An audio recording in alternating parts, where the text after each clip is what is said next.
Hello dear, welcome करता हूँ आप सभी को YouTube channel Rahul Mishra nursing पे। तो जितने भी मेरे एएनएम के कैंडिडेट हैं, आप लोग बहुत लोग कह रहे थे कि मिडवाइफरी का क्वेश्चन लाइए। तो चलिए आज हम मिडवाइफरी का क्वेश्चन करेंगे और बहुत अच्छे अच्छे यहाँ पे 30 क्वेश्चन लेकर आए हैं जो कि आपको वन लाइनर होने वाला है। लेकिन महत्वपूर्ण ये है कि जो भी मैं क्वेश्चन लाया हूँ उसका आंसर मैं नहीं दिया हूँ, तो पहले आपको आंसर देना है, फिर जो है मैं इसका आंसर सबका बताऊँगा। ठीक है, मैं जैसे एक आंसर यहाँ क्वेश्चन पढ़ दिया, इसको मैं आपको समझा दिया, लेकिन आपको आंसर दिमाग में सोचना है कि आप क्या इसका जवाब दे पाते हैं या नहीं दे पाते हैं। तो वन लाइनर महत्वपूर्ण होता है आपके चीज़ों थ्योरी को, कंसेप्ट को क्लियर करने के लिए। तो चलिए, बहुत सारे ऑब्जेक्टिव लगभग मैं अभी तक 79 वीडियो तक करा चुका हूँ ऑब्जेक्टिव्स में, तो क्यों नहीं कुछ वन लाइनर भी पढ़ा जाए, समझा जाए, ताकि आपके कॉन्सेप्ट और थ्योरी को क्लियर करेगा। ओके, तो चलिए आज हम नेक्स्ट वीडियो को यहाँ पर शुरू करते हैं। जितने भी आप एएनएम के कैंडिडेट हैं सबको जो है यहाँ पे मैं शुरू कर रहा हूँ, और आप लोग ज़रूर बताइएगा कि आप लोग के लिए यह जो है कितना यूजफुल रहा है। ओके, चलिए करते हैं शुरू। पहला प्रश्न है, ओवुलेशन के बाद कितनी समय अवधि तक ओवम कोशिका जीवित रहती है। यानी जो ओवुलेशन होता है तो ओवुलेशन के कितने समय के बाद जो है जो ओवम का कोशिका होता है वो जीवित रहता है, कितने समय तक ये बताना है। ओवम की बात हो रही है, ठीक है। तो राइट आंसर क्या होगा, तो देखिए ओवुलेशन जब होता है तो उसके ओवुलेशन के बाद जो ओवम होता है वह 24 घंटे तक जो है जीवित रहती है। कितने? 24 घंटे तक, ठीक है। इसी में नेक्स्ट क्वेश्चन है, स्पर्म की जीवन अवधि लाइफ स्पैन कितनी होती है। जो एक मेल का स्पर्म होता है उसका जीवन अवधि कितना होता है, ठीक है। तो जो स्पर्म का जो लाइफ स्पैन होता है, जीवन अवधि होता है शुक्राणु का, वह आपका होता है, कितना होता है, 48 to 72 आवर्स, ठीक है। ये इतना याद रखिएगा। आगे मैं बढ़ता हूँ नेक्स्ट क्वेश्चन की तरफ। तीसरा नंबर का क्वेश्चन है, प्रेगनेंसी में सर्विक्स सॉफ्टनिंग को क्या कहते हैं। प्रेगनेंसी के दौरान जब सर्विक्स सॉफ्ट होता है, जब सर्विक्स सॉफ्ट होता है तो उसे हम लोग क्या कहते हैं। तो आपको पता होगा, मैं पढ़ा चुका हूँ कि सर्विक्स का सॉफ्टनिंग होना प्रेगनेंसी में यह किस साइन को दर्शाता है, यह गुडविल साइन को दर्शाता है। किसको जो है गुडेल साइन को जो है आपको दर्शाता है, ठीक है। आगे बढ़ते हैं। चौथा क्वेश्चन है, देख लीजिए, प्रीसिपिटेट, ठीक है ना, प्रीसिपिटेटेड लेबर क्या होता है। प्रीसिपिटेटेड लेबर क्या होता है, हमसे पूछ रहा है कि प्रीसिपिटेट लेबर क्या होता है, ठीक है। तो हम यहाँ पे बता दें कि प्रीसिपिटेट लेबर वह लेबर होता है जो प्रसर्व लेबर के जो टोटल अवधि होता है उसमें 3 घंटे या इससे भी अगर कम अवधि लगता है टोटल लेबर के समय में, तो उसे हम लोग प्रीसिपिटेट लेबर बोलते हैं। ओके, आगे चलते हैं। 5वां नंबर का यहाँ पे क्वेश्चन है, प्रसर्व के प्रथम चरण में सर्विक्स का अधिकतम डिलेशन कितना होता है। हमसे पूछ रहा है कि फर्स्ट स्टेज लेबर में जो सर्विक्स का फैलाव होता है, जो डिलेशन होता है, फर्स्ट स्टेज में कितना होता है, हमसे ये पूछ रहा है। तो माय डियर, फर्स्ट स्टेज में जो अधिकतम डिलेशन, जो फैलाव होता है वह 10 सेंटीमीटर होता है। कितना होता है? 10 सेंटीमीटर। इस चीज़ को आपको नोट करके रखना है।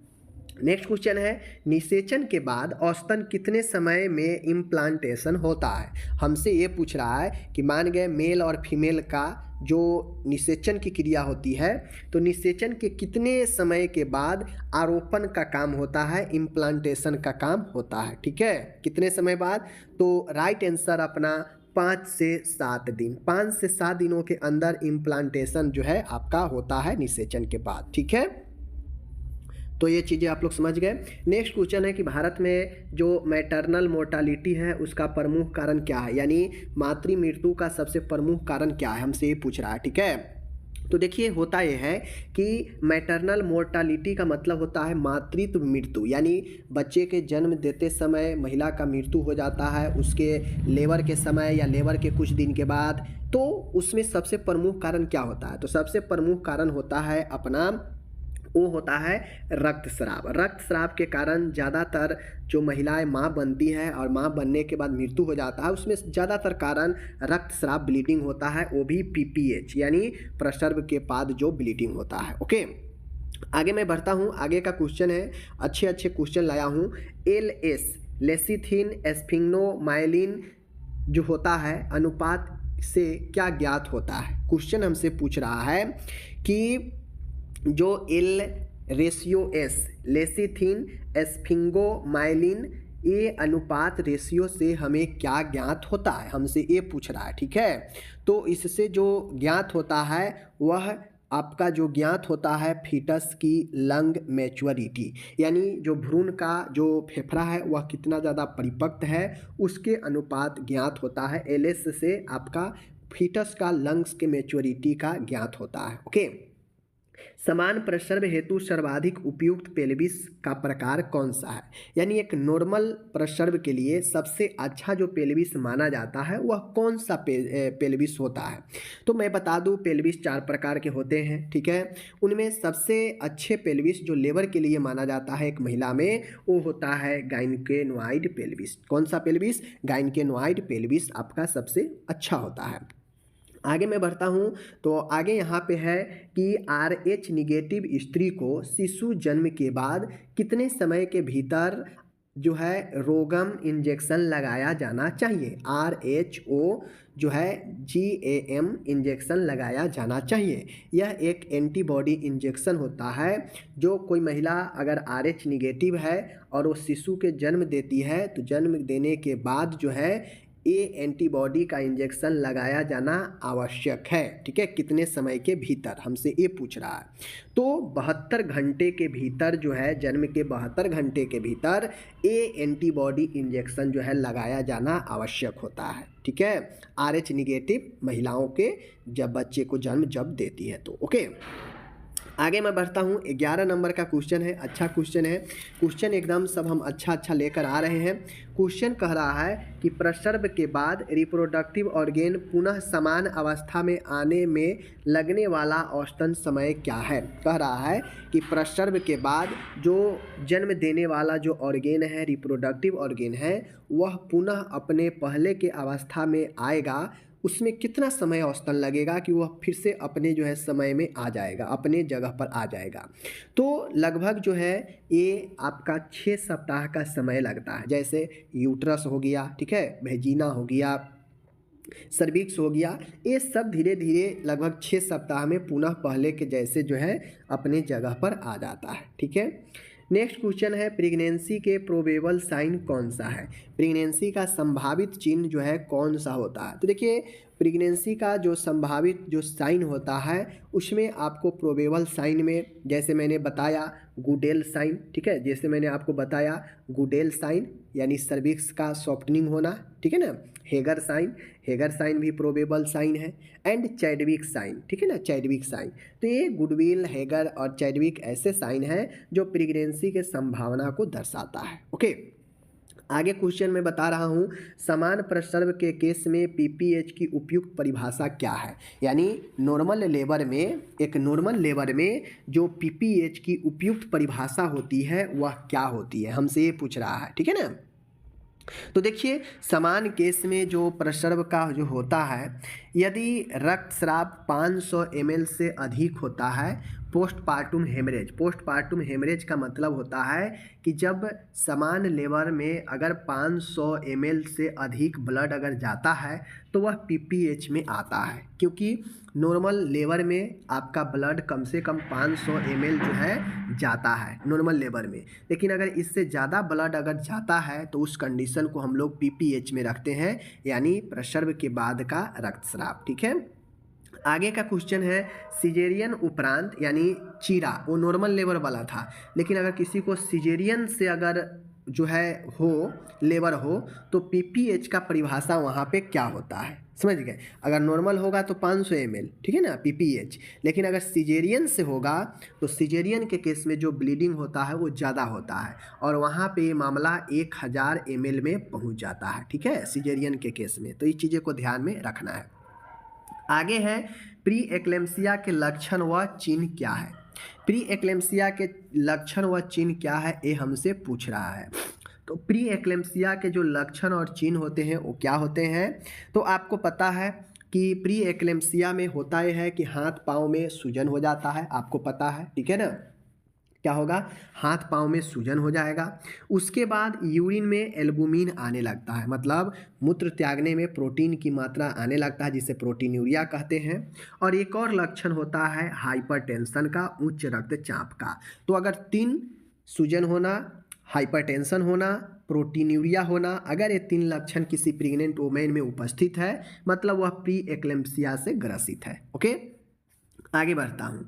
आगे है यहाँ पे किस प्रजनन भाग में निषेचन की प्रक्रिया होती है। हमसे पूछ रहा है कि किस प्रजनन भाग में मतलब प्रजनन के किस पार्ट में फर्टिलाइजेशन की क्रिया होती है। तो हम लोग जानते हैं, सब लोग जानता है कि फैलोपियन ट्यूब का जो एम्पुला वाला भाग होता है उस भाग में आपका निषेचन फर्टिलाइजेशन की काम होती है। तो ये चीज़ों को ध्यान में रखना है। एक एक क्वेश्चन आपको मैं अच्छा लेकर आया हूँ। किस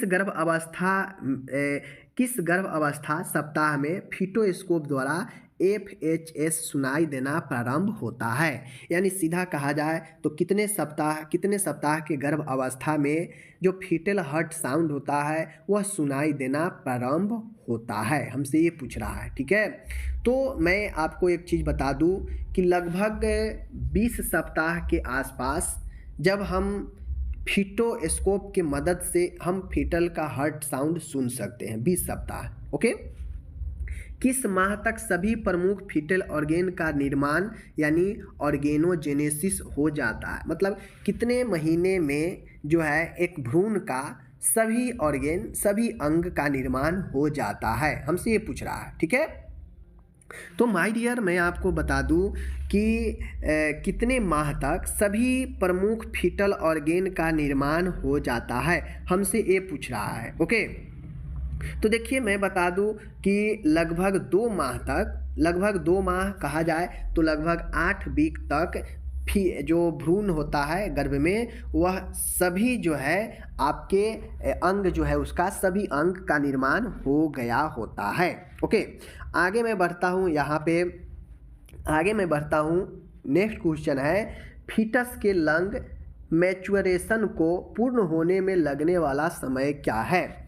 कह रहा है कि एक भ्रूण है, भ्रूण के जो लंग है उसको परिपक्व होने में लगभग कितने समय जो है लगते हैं, हमसे ये पूछ रहा है। तो एक भ्रूण का लंग मैच्योरेशन जो होता है वह प्रेगनेंसी के लगभग 36 सप्ताह में जो है ये चीज़ें आपके होते हैं। इस चीज़ को ध्यान में रखना है, ठीक है। तभी देखते होइएगा कि बच्चा जन्म लेने के बाद जो है वह श्वसन की क्रिया खुद से शुरू करता है या उससे करवाना पड़ता है। अगर वो श्वसन नहीं कर रहा है खुद से तो समझ गए ना। तो ये चीज़ें होती हैं। आगे मैं बढ़ता हूँ। नेक्स्ट क्वेश्चन है स्थिति जब प्लेसेंटा यूट्रस की मायोमेट्रियम को भेद कर गहराई तक धंस जाता है, वह कौन सा स्थिति है जहाँ पे जो प्लेसेंटा जो अपरा होता है वह गर्भाशय के जो मायोमेट्रियम है जो बीच वाला परत है उसको भेद कर अंदर धंस जाता है।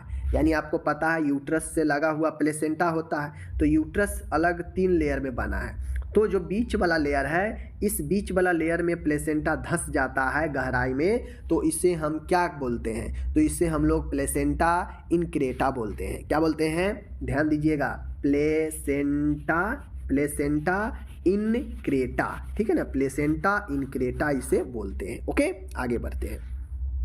21 क्वेश्चन है प्लेसेंटा के फीटल पार्ट का निर्माण निम्न द्वारा किया जाता है। यानी जो प्लेसेंटा होता है, प्लेसेंटा के जो फीटल पार्ट है यानी जो भ्रूण का भाग है उसका निर्माण किसके द्वारा होता है। तो मैं बता दूं यह आपका कोरियन के द्वारा होता है। समझ गए, यह आपका कोरियन के द्वारा होता है। चीज़ों को समझ गए।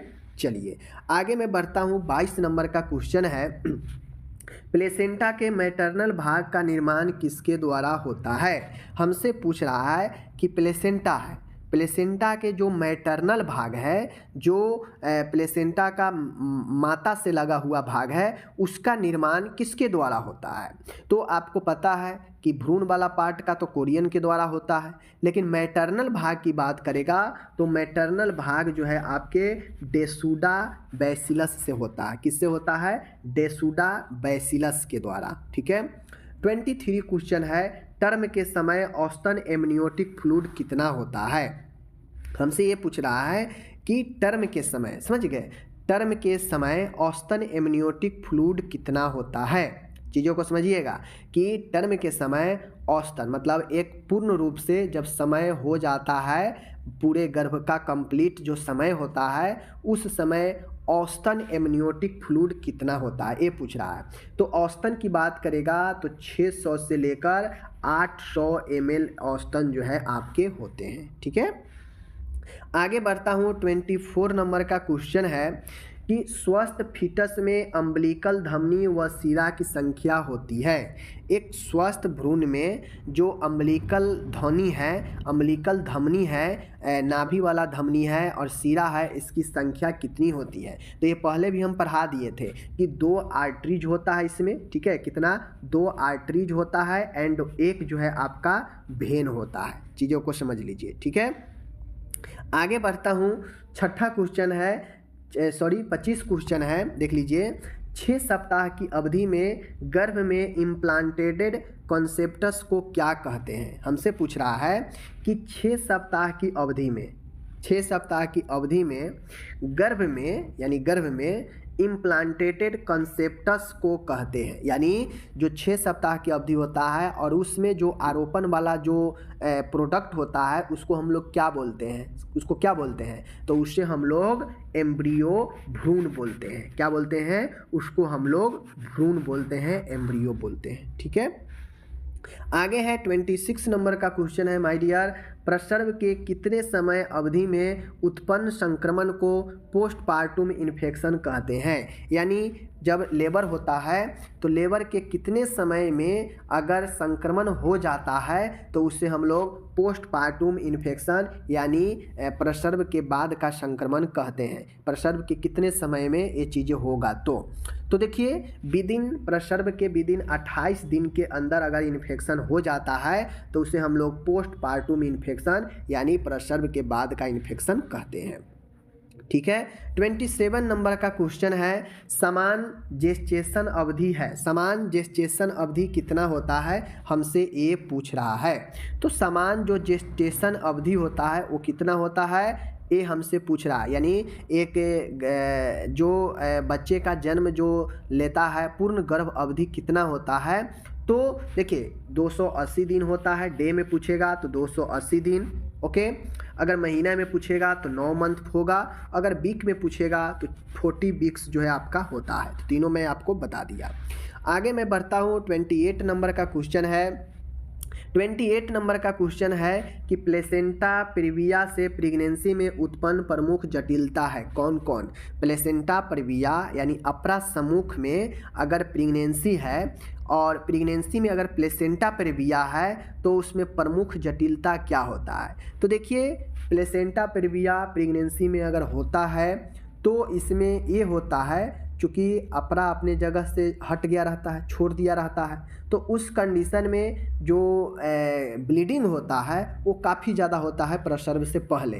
तो इसे हम लोग APH बोलते हैं, एंटीपार्टम हेमरेज। समझ रहे हैं। चलिए आगे है 29 नंबर है, पीरोम का पूर्ण अर्थ क्या होता है। पीरोम, ठीक है ना, पीरोम। तो प्री मतलब होता है देख लीजिए, pre mature rapture of membrane. P मतलब प्री मैच्योर, आर मतलब रैप्चर, ओ मतलब ऑफ और एम मतलब membrane. Pre mature rapture of membrane. ठीक है, यानी समय से पहले में झिल्ली का फटना। समझ रहे हैं। और तीसरा और आज का आखिरी क्वेश्चन है, यदि प्रसव के समय एमनियोटिक फ्लूइड मेकोनियम स्टेंड है, इसका क्या अर्थ है। कहने का मतलब है यदि लेबर के समय जो एमनियोटिक फ्लूइड होता है, एमनियोटिक फ्लूइड में अगर मेकोनियम यानी मल के तरह अगर ये एमनियोटिक फ्लूइड हो तो इसका अर्थ क्या होता है। तो इसका अर्थ यही होता है कि बच्चा जो है, भ्रूण जो है संकट में है, फीटल डिस्ट्रेस है। ठीक है, तो इस चीज़ को आपको जो है समझना था। तो आज मैंने यहाँ पे आप सभी के लिए 30 क्वेश्चन करा दिया। आप सभी कितना इसमें से जान रहे थे, कितना नहीं जान रहे थे, कमेंट करके ज़रूर बताएंगे। इससे आप ही को जो है फ़ायदा होने वाला है। इसलिए मैंने आज यह थ्योरिकल टाइप का जो है आपको थ्योरियल क्वेश्चन जो है लेकर मैंने आज आया था। ठीक है, चलिए मिलते हैं अगले वीडियो में। धन्यवाद।